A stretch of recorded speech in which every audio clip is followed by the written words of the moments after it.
La conférence des États parties au traité de l'Agence africaine des médicaments a tenu sa première session ordinaire à Addis Abeba en Éthiopie du 1er au 2 juin 2022. La rencontre visait à établir le règlement de la conférence des États parties, élire son bureau et faire des recommandations sur le pays hôte de cette agence spécialisée de l'Union africaine. Elle avait également pour but de renforcer la capacité des États parties et des communautés économiques régionales reconnues par l'Union africaine à réglementer les médicaments, les produits médicaux et la technologie, ainsi que d'intensifier leurs efforts dans la lutte et l'élimination de la vente et de la consommation de médicaments de qualité inférieure. Des représentants de la Commission de l'Union africaine et de l'Agence de développement de l'Union africaine et les ministres de plusieurs États membres ont participé à cette réunion. Au terme de cette conférence, l'Union africaine a réaffirmé son engagement à fournir tout le soutien nécessaire aux États parties au traité de l'Agence africaine des médicaments en vue de l'opérationnalisation de celle-ci dans les plus.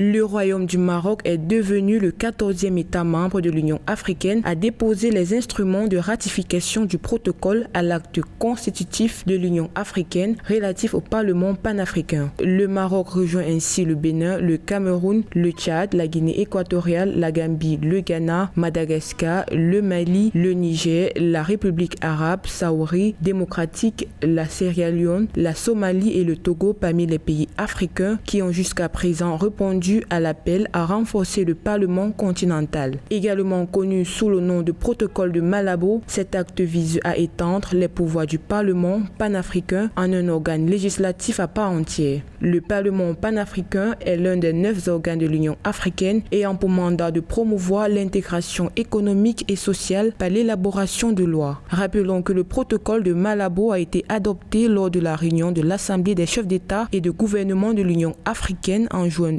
2014 en Guinée équatoriale. Un minimum de 28 pays doivent le ratifier avant qu'il n'entre en vigueur.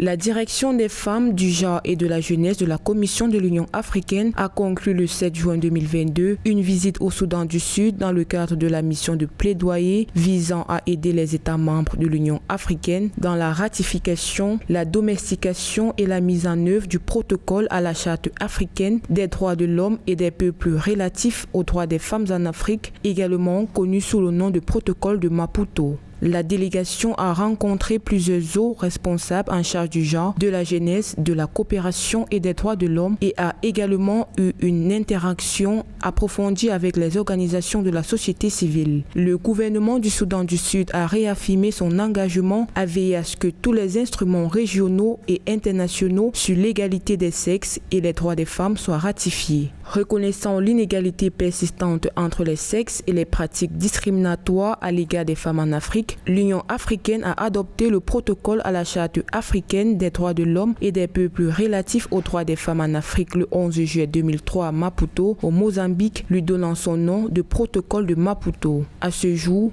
43 pays ont ratifié le protocole.